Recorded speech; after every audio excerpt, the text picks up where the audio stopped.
Perkenalkan, nama saya Ivan Marsha Jewatman Lucy dengan NIM 202176005. Di sini saya akan mempresentasikan tugas visualisasi sel. Materi yang pertama yaitu sejarah perkembangan biologi sel. Ilmu biologi sebenarnya sudah ada sejak zaman Adam karena berhubungan dengan manusia. Seiring berjalannya waktu, manusia mulai mendefinisikan ilmu tentang makhluk hidup yaitu biologi. Ini merupakan mikroskop pertama dengan perbesaran 10 kali. Titik perkembangan pesat mulai terjadi saat ditemukannya mikroskop yang dapat mengamati makhluk kecil yang tidak kasat mata. Pada abad ke-16 mulai ditemukan mikroskop majemuk dua lensa. Hingga pertengahan abad ke-17, mikroskop sudah memiliki kemampuan perbesaran citra sampai 30 kali. Pada tahun 1665, seorang ilmuwan Inggris Robert Hooke meneliti irisan tipis gabus melalui mikroskop yang dirancangnya. Hasil pengamatannya menunjukkan struktur mikroskop gabus berpori-pori seperti sarang lebah, tetapi pori-porinya tidak beraturan. Di masa yang sama, Anton van Leeuwenhoek menemukan ada kehidupan dunia lain yang belum dilihat oleh manusia. Ia berhasil melihat sel darah merah, spermatosit, protozoa, dan bakteri. Tahun 1679, Marcello Malpighi mengamati unit penyusun tumbuhan yang disebut utrisel. Hasil pengamatannya yaitu setiap rongga berisi cairan dan dikelilingi oleh dinding yang kokoh. Pada tahun 1682, Nehemia Grew berhasil mengamati banyaknya struktur hijau kecil di dalam sel-sel daun tumbuhan, yaitu kloroplas. Pada tahun 1838, Sladen dan Swan mengatakan semua makhluk hidup tersusun atas sel. Dan tahun 1885, Rudolf Virchow mengatakan sel dapat membela diri dan membentuk sel-sel baru. Sedangkan antara tahun 1875 dan 1895 terjadi berbagai penemuan mengenai fenomena seluler dan lahirlah bidang yang mempelajari sel yaitu sitologi. Perkembangan teknik baru terutama fraksinasi sel dan mikroskopi elektron memungkinkan sitologi dan biokimia melahirkan bidang baru yang disebut biologi sel. Materi yang kedua yaitu sel eukariotik dan sel prokariotik. Sel adalah unit kehidupan terkecil organisme. Semua sel memiliki 3 kesamaan, tidak peduli apapun jenis selnya. Semua sel memiliki membran sel yang memisahkan bagian dalam sel dari lingkungannya. Sitoplasma yang merupakan cairan seperti jelly dan DNA yang merupakan materi genetik. Ada 2 kategori besar sel. Kategori pertama adalah sel eukariotik. Sel eukariotik memiliki organel yang meliputi inti sel dan bagian-bagian khusus lainnya. Sel eukariotik adalah sel yang lebih kompleks, seperti yang ditemukan pada tumbuhan dan hewan. Kategori kedua adalah sel prokariotik. Sel prokariotik tidak memiliki nukleus atau organel tertentu. Sel prokariotik memiliki materi genetik tapi tidak terkandung dalam inti sel. Sel prokariotik tersusun atas satu sel atau uniseluler seperti bakteri. Jadi apa itu organel? Organel berarti organ kecil. Organel adalah bagian khusus dari sel yang memiliki fungsi yang unik untuk dilakukan. Mari kita mulai dengan inti sel, pusat kontrol sel. Nukleus mengandung DNA atau materi genetik. DNA memerintahkan kegiatan yang dilakukan oleh sel dan bagaimana prosesnya. Kromatin adalah bentuk DNA yang tersebar dalam membran nuklear.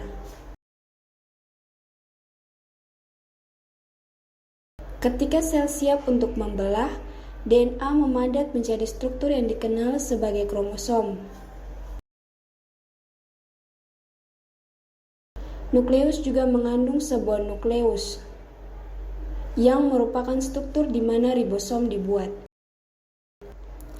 Setelah ribosom meninggalkan nukleus, ribosom memiliki tugas mensintesis atau membuat protein.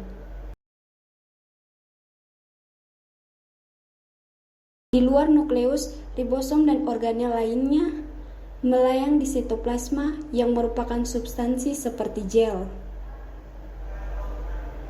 Ribosom dapat dijumpai secara bebas di sitoplasma atau melekat pada retikulum endoplasma.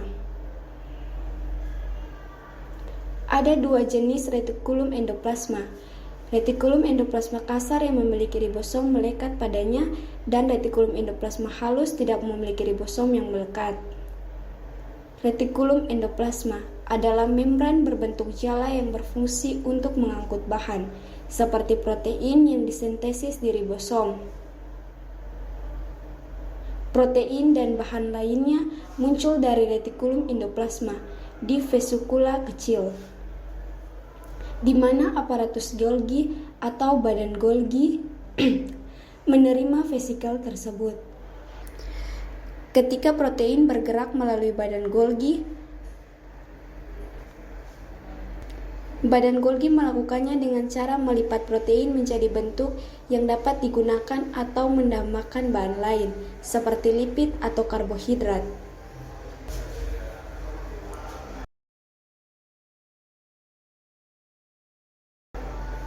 Vakuola adalah struktur seperti kantung yang menyimpan bahan tertentu. Pada tumbuhan, vakuola sentral berfungsi untuk menyimpan air.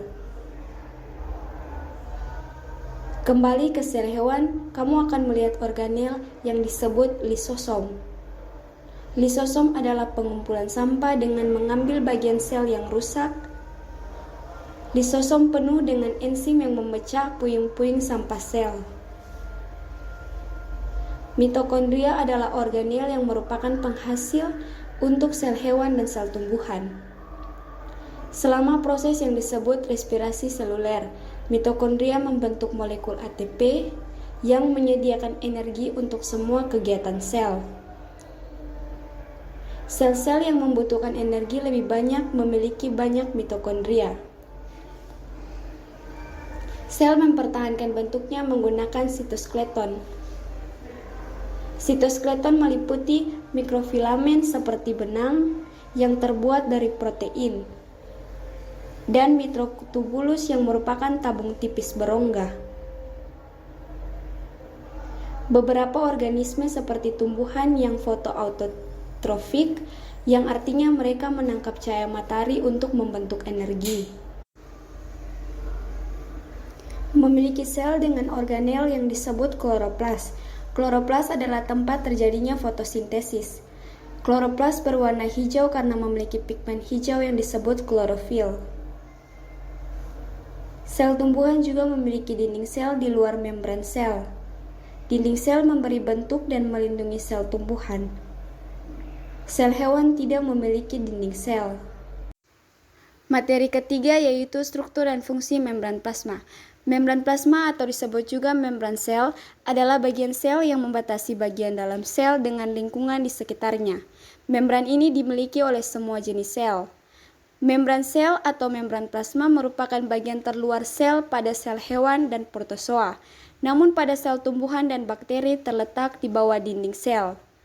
Secara struktural, membran plasma tersusun atas fosfolipid bilayer, yaitu dua lapisan lemak yang berkaitan dengan fosfat.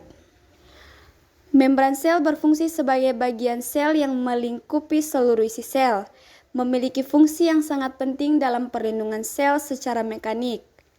Perannya dalam perlindungan mekanis nampak jelas pada sel hewan, karena selnya hanya dibungkus oleh membran plasma saja. Komponen-komponen penyusun membran plasma terdiri dari komponen lipid, protein, dan karbohidrat. Rasio komposisi tiap-tiap komponen tidaklah sama pada setiap membran sel, karena tergantung dari tipe selnya dan juga jumlah spesies. Komponen yang pertama yaitu lipid. Setiap molekul lipid bersifat amfifatik. Lipid amfifatik mengandung komponen ekor yang bersifat hidrofobik atau tidak suka air dan komponen kepala yang bersifat hidrofilik atau suka air. Lipid membran terdiri atas 3 kelas utama, yaitu yang pertama fosfolipid. Fosfolipid terbagi atas 2, yaitu fosfogliserid dan sphingomyelin. Fosfogliserida merupakan unsur yang paling banyak mempunyai rangka gliserin mengikat 2 asam lemak dengan ikatan ester. Sedangkan sphingomyelin mempunyai rangka sphingosine atau derivat amino alkohol mengikat 1 asam lemak dengan ikatan amida yang merupakan unsur dalam selubung myelin. Yang kedua, glikosphingolipid merupakan lipid yang mengandung. Dan yang ketiga, sterol. Sterol yang lazim dijumpai adalah kolesterol, merupakan komponen utama dalam membran plasma, sedikit pada badan Golgi, mitokondria, dan nukleus. Letak kolesterol tersisip di antara fosfolipid dan berperan dalam menentukan tingkat fluiditas membran. Komponen yang kedua yaitu protein. Berdasarkan posisinya pada membran, terdapat 2 macam protein, yaitu protein integral dan protein perifer. Protein plasma memiliki fungsi yang sangat luas, antara lain sebagai protein pembawa senyawa yang melewati membran plasma, menerima isyarat atau sinyal hormonal, dan meneruskan isyarat tersebut ke bagian sel sendiri atau ke sel lainnya. Protein membran plasma juga berfungsi sebagai pangkal pengikat komponen-komponen sitoskeleton dengan senyawa-senyawa ekstraseluler. Komponen yang ketiga yaitu karbohidrat. Karbohidrat pada membran plasma terikat pada lipid atau protein dalam bentuk glikolipid dan glikoprotein. Glikolipid merupakan kumpulan berbagai jenis unit-unit monosakarida yang berbeda seperti gula-gula sederhana. Karbohidrat ini memegang peran penting dalam berbagai aktivitas sel, antara lain dalam sistem kekebalan. Karbohidrat pada membran plasma merupakan hasil sekresi sel dan tetap berasosiasi dengan membran membentuk glikokalik. Materi yang keempat yaitu kompartemen intraseluler dan sorting protein.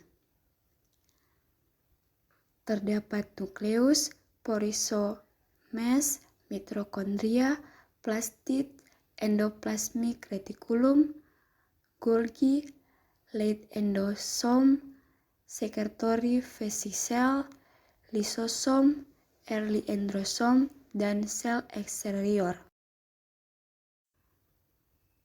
Setiap sel eukariot memiliki set membran yang sama, serta membran yang melindungi organel.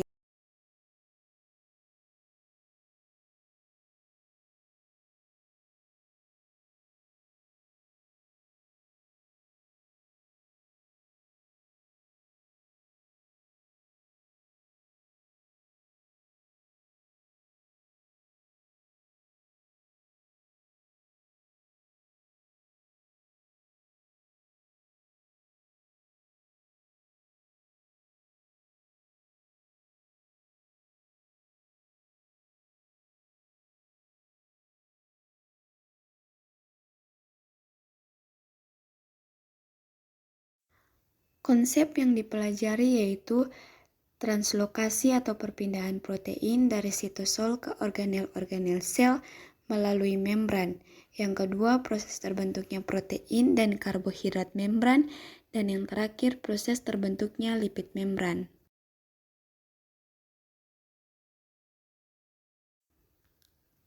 Protein yang dikode genom inti disentases di dalam sitosol. Dilokalisasi sesuai kegunaan dan fungsinya dengan cara sorting sinyal pada protein tersebut.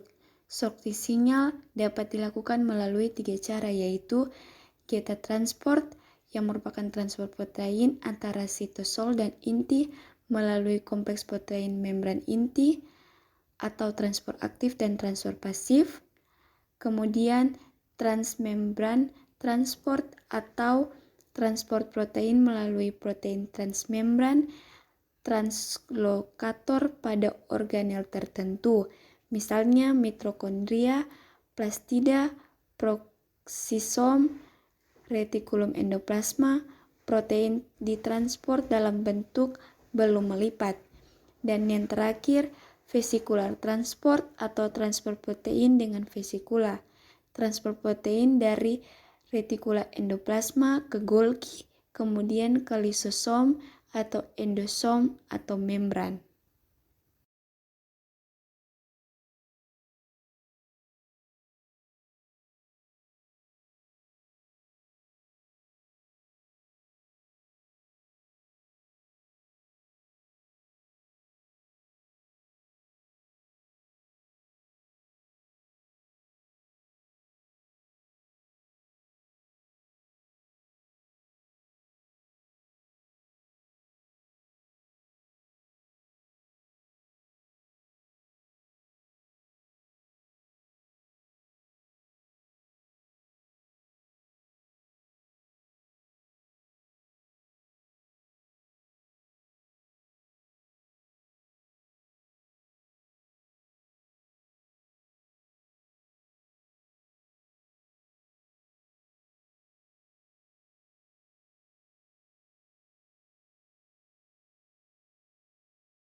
Materi yang terakhir yaitu siklus sel dan apoptosis. Apa itu siklus sel dan apa peranannya dalam perkembangan organisme? Rangkaian proses reproduksi sel yang berurutan dan berulang yang meliputi pertumbuhan sel, duplikasi sel, sintesis DNA, dan diikuti pembelahan sel menjadi 2 sel anakan disebut siklus sel. Dengan siklus sel, suatu organisme dapat tumbuh dan berkembang, mengganti sel yang tua, rusak atau mati, dan menghasilkan sel baru. Siklus sel merupakan salah satu upaya sel untuk bertahan hidup.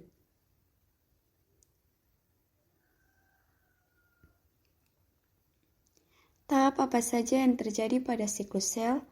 Ada 4 fase utama siklus sel, yaitu fase G1, fase S atau sintesis DNA, fase G2, dan fase M atau mitosis. Ini merupakan intrafase.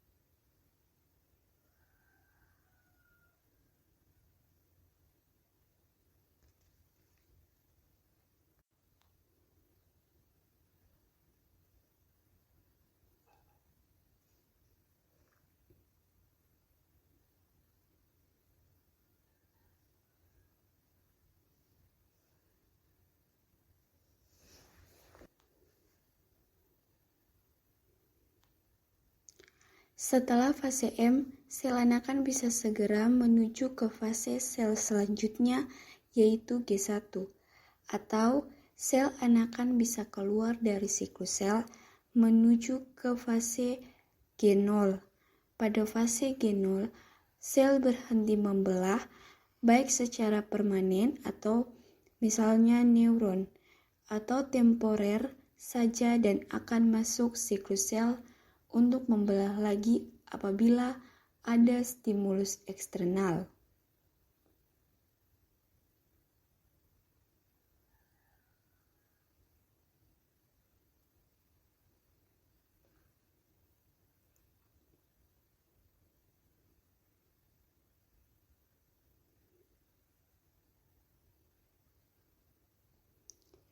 Durasi siklus sel berbeda antara tipe sel yang satu dengan tipe sel lainnya.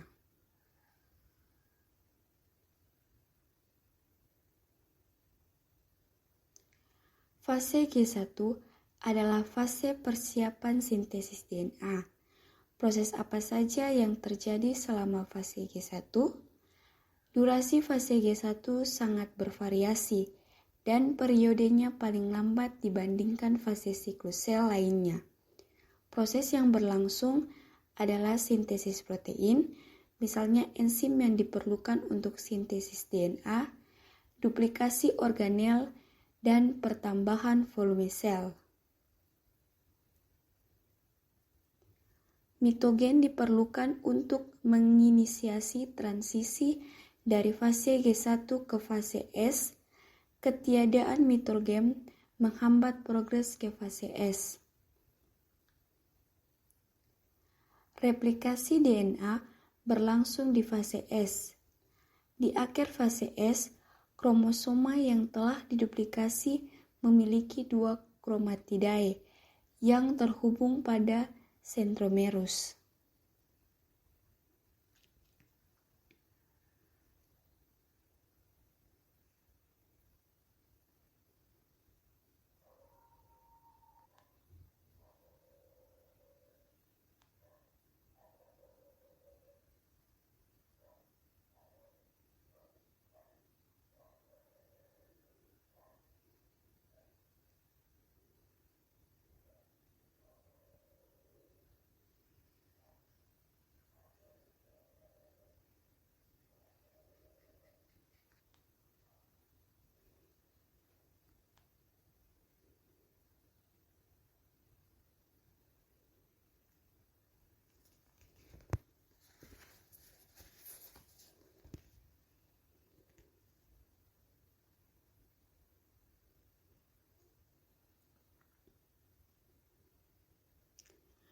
Vitamin B9 atau asam folat dan B12 dibutuhkan untuk sintesis DNA.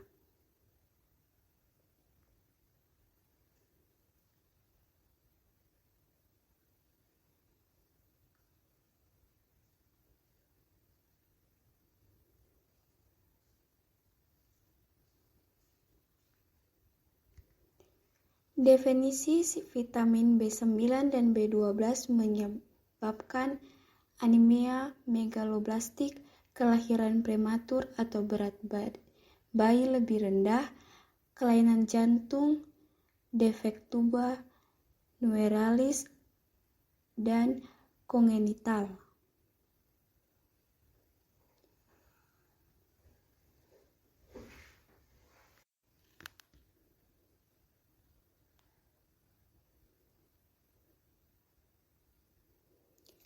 Pada fase S, telomerus tidak diduplikasi secara komplit.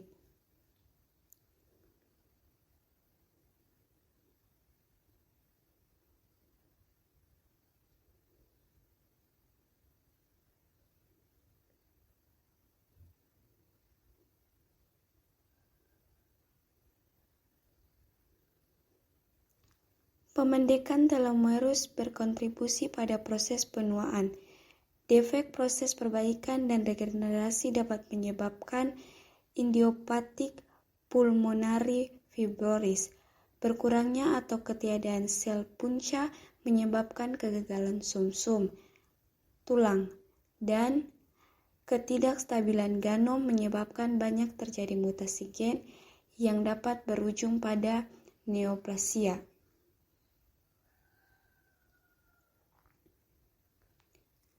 Fase kedua adalah fase persiapan mitosis. Proses apa saja yang berlangsung selama fase kedua? Yang pertama, fase persiapan mitosis. Proses yang berlangsung adalah pengecekan dan respirasi kerusakan DNA, sel melanjutkan pertumbuhan, duplikasi organel yang dibutuhkan untuk mitosis, misalnya centriolum. Fase M dibagi menjadi beberapa tahap. Apa saja tahapan pada fase M? Yang pertama, profasis, prometafasis, metafasis, anafasis, telofasis, dan sitokinesis.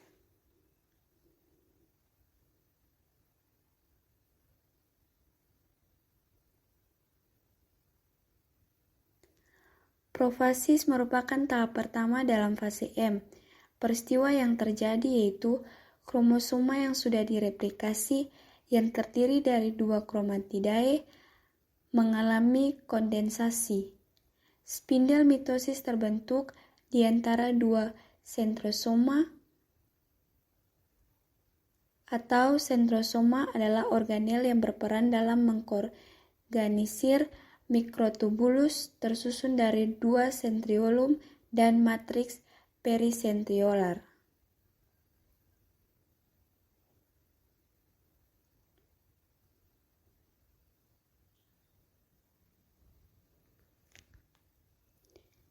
Spindel mitosis adalah struktur yang disusun oleh mikrotubulus yang berperan dalam mengatur pergerakan kromosoma dan mengorganisasi pemisahan kromatidae ke 2 sel anak.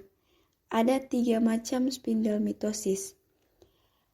Proses apa saja yang terjadi pada saat prometafasis? Membran nukleus mengalami fragmentasi. Terjadi pembentukan kinetochorus, kromosoma terhubung ke mikrotubulus kinetochori melalui perletakan di kinetochorus dan mengalami pergerakan aktif.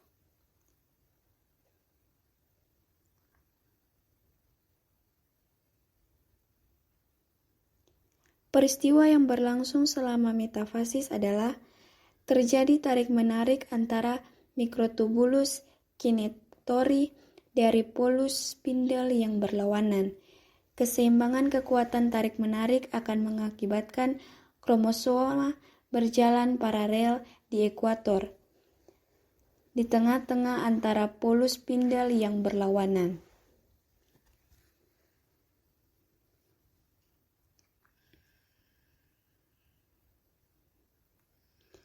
Proses yang berlangsung selama anafase. Kromatidae atau sister kromatis berpisah menjadi dua kromosoma anak yang bergerak menuju polus spindel yang berlawanan. Mikrotubulus kinetochori memendek, polus spindel bergerak saling menjauhi.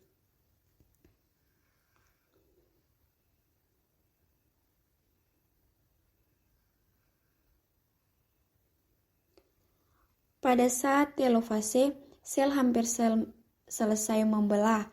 Peristiwa yang berlangsung pada tahap ini adalah kromosoma anak mencapai polus spindel dan mengalami dekondensasi.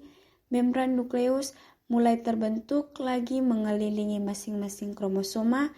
Pembelahan sitoplasma dimulai dengan kontraksi cincin kontraktil. Spindel mitosis mulai mengalami depolimerasi.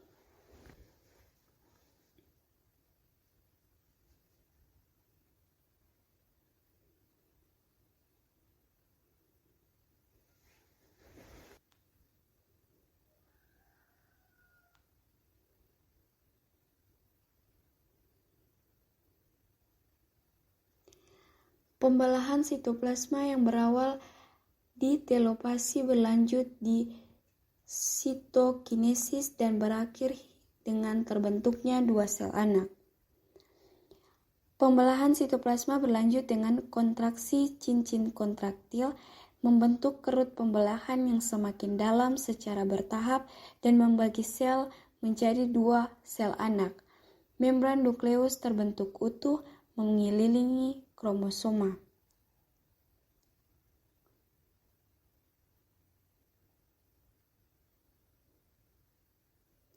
Pada saat mitosis berakhir, tetapi terjadi kegagalan sitokinesis, hal ini dapat menyebabkan poliploidia, yaitu terdapat lebih dari dua set kromosoma homologum, misalnya triploid dan tetraploid.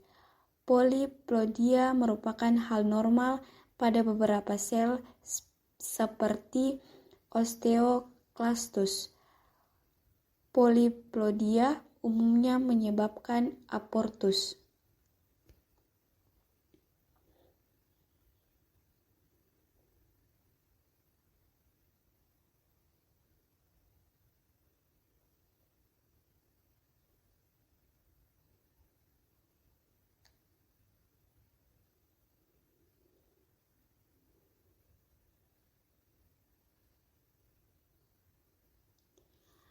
Apa yang terjadi bila fase M mengalami kerusakan? Kegagalan kromosoma homologum atau kromatidae untuk berpisah pada saat anafasi, non-disjunction pada mitosis menyebabkan satu sel anak mendapat dua kromatidae sedangkan sel anak lain tidak mendapat kromatidae. Anafase log, pergerakan kromosoma atau kromatidae yang terlambat pada saat anafase yang disebabkan defek pada pembentukan spindel mitosis, sehingga berakibat hilangnya kromosoma pada salah satu sel anak.